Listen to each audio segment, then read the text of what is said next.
अकबर बीरबल की कहानी, आधा इनाम। ये बात तब की है जब शहंशाह अकबर और बीरबल की पहली मुलाकात हुई थी।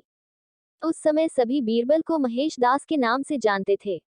एक दिन शहंशाह अकबर बाजार में महेश दास की होशियार से खुश होकर उसे अपने दरबार में इनाम देने के लिए बुलाते हैं और निशानी के तौर पर अपनी अंगूठी देते हैं। कुछ समय के बाद महेश दास सुल्तान अकबर से मिलने का विचार बनाकर उनके महल की ओर रवाना हो जाते हैं।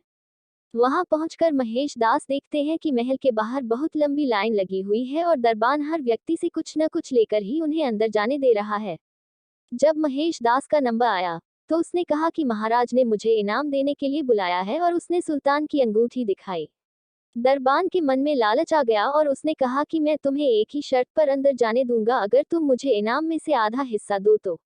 दरबान की बात सुनकर महेश दास ने कुछ सोचा और उसकी बात मानकर महल में चले गए। दरबार में पहुंचकर वह अपना नंबर आने का इंतजार करने लगे। जैसे ही महेश दास की बारी आई और वो सामने आए तो शहंशाह अकबर उन्हें देखते ही पहचान गए और दरबारियों के सामने उनकी बहुत तारीफ की।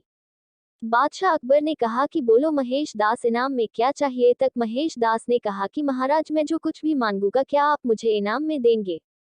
बादशाह अकबर ने कहा कि बिल्कुल, मांगो, क्या मांगते हो। तब महेश दास ने कहा कि महाराज, मुझे पीठ पर 100 कोड़े मारने का इनाम दें। महेश दास की बात सुनकर सभी को हैरानी हुई और बादशाह अकबर ने पूछा कि तुम ऐसा क्यों चाहते हो। तब महेश दास ने दरबान के साथ हुई पूरी घटना बताई और अंत में कहा कि मैंने वादा किया है कि इनाम का आधा हिस्सा मैं दरबान को दूंगा। तब अकबर ने गुस्से में आकर दरबान को 100 कोड़े लगवाए और महेश दास की होशियारी देखकर अपने दरबार में मुख्य सलाहकार के रूप में रख लिया। इसके बाद अकबर ने उनका नाम बदलकर महेश दास से बीरबल कर दिया।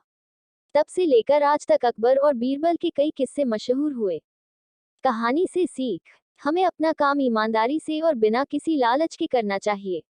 अगर आप कुछ पाने की उम्मीद से कोई काम करते हो तो हमेशा बुरे परिणाम का सामना करना पड़ता है, जैसे इस कहानी में लालची दरबान के साथ हुआ।